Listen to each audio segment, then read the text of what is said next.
I was working for 1.5 years with no salary, was living in the office with no shower, so was sleeping on the air bed because my wife left me.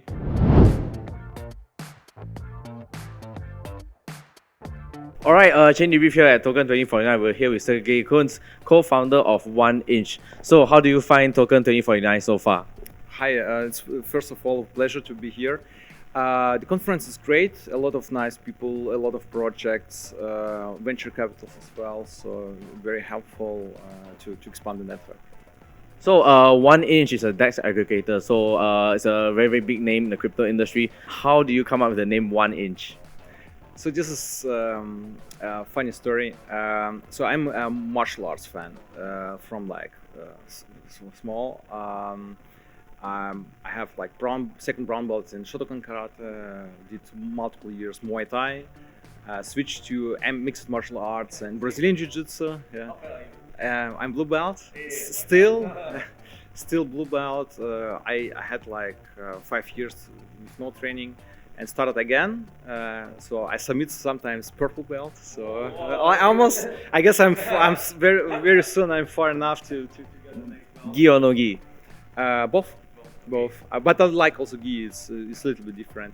It's actually like BJJ is like chess, yeah. Yes. And my co-founder Anton, he was asking like, how should we call it? And I thought like we should call it like 1inch because 1inch.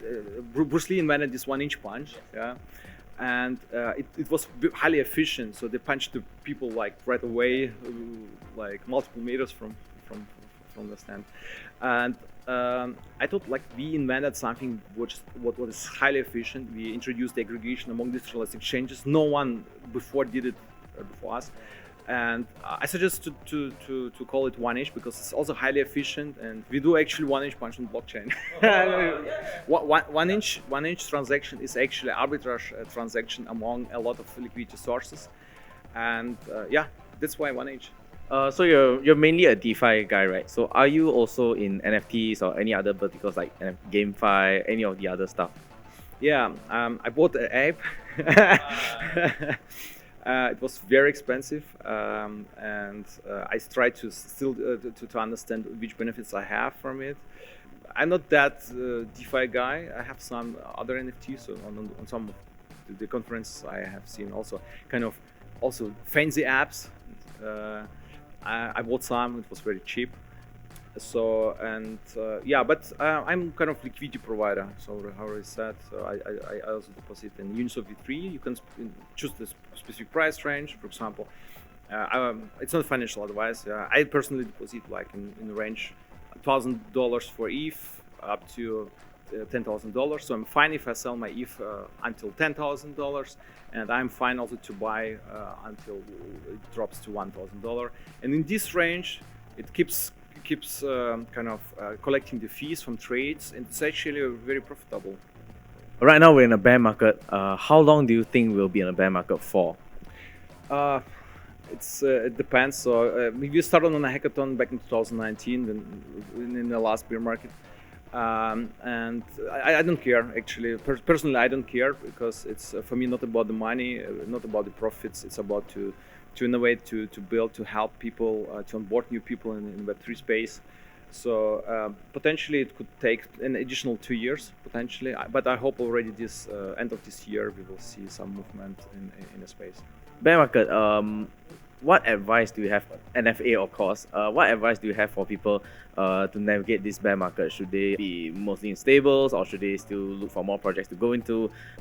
So you can see on the market we have good prices. Yeah, it's not financial advice for sure, but it's a good opportunity to jump into the projects. Yeah, participate in the DAOs. If you're a developer, keep building. It's very important in the bear market to concentrate on a topic and to build and deliver. And in the next bull market, you became maybe the next unicorn, like we did it in 2019. We just built. I was working for 1.5 years with no salary. Was living in the office with no shower, so was sleeping on the air bed because my wife left me. and shared my daughter with her like 50%. She was like living with me in this dirty kind of office for mining. I used it for mining in a cellar. So don't care about the money. It's about the technology, about the project, and what you love to do it. That's my advice. What do you think will bring about the next wave of adoption for crypto as a whole? I see already right now people are very interested also in the beer market. So I was here in the shop and I gave them this 1-inch chips. I can share it with you. So here's some 1-inch tokens, this airdrop. You can claim, you can scan the QR code and claim the tokens. And I gave him, and he said like I was looking how to jump into the Web3 space and the crypto space, and they didn't know how to do that. And I told him check out 1-inch. There's enough things to learn. Yeah, and there are also some books if someone would like to learn more about crypto and also specifically DeFi space. There are 2 books, DeFi for beginners and DeFi for advanced from CoinGecko. They are really good books. So I gave it to my PA, personal assistant, to understand more about the crypto DeFi space. And as soon you understand it, you can like interact with all the protocols and benefit from it. Providing liquidity, for example, on Uniswap, I do it also by myself to generate some yield. Yeah. How long will you be in Singapore for? So I'm gonna back the day after tomorrow already. So unfortunately, I have some things to manage in Dubai, and go back to Germany again to my daughter. I love Singapore. It's beautiful. Actually, Dubai looks similar to Singapore. I guess they copied a lot from Singapore. Actually, my first hackathon was here in Singapore, ETH Singapore from ETH Global. I met first time with Vitalik Buterin. So I was like involved in mining in Germany. And then when I met Vitalik and some other guys, I decided like, okay, I can travel around the globe and do it every month, participate in hackathons, win some prize, because I'm very experienced in software engineering and my co-founder as well. And we did it. We participated on 17 hackathons around the globe, won 2 times Ethereum global main prize. It's very hard you understand. It took like 6 months to get the first prize and additional 6 months for the second prize. But we got a lot of sponsor prizes from Kyber Network, which is based also in Singapore. I like also the mentality here of these people here in Singapore. It's clean, it's beautiful, and very, very friendly people here. Well, you heard it here first. Singapore's the best country in the world. So what's next for you guys? What's next? To introduce a new approach how to protect people from sandwich attacks.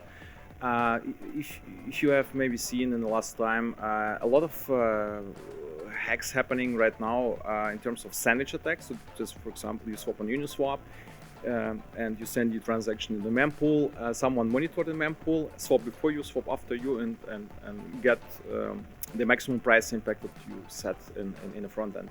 And this is a huge problem because a lot of people lost a lot of money, and we are going to fix this very soon. In the next couple of months, we are going to release a new approach how to execute more efficient trades which are highly protected from sandwich attacks. Thank you so much, Sergej Kunz, co-founder of 1inch. We'll see you next time. Bye-bye.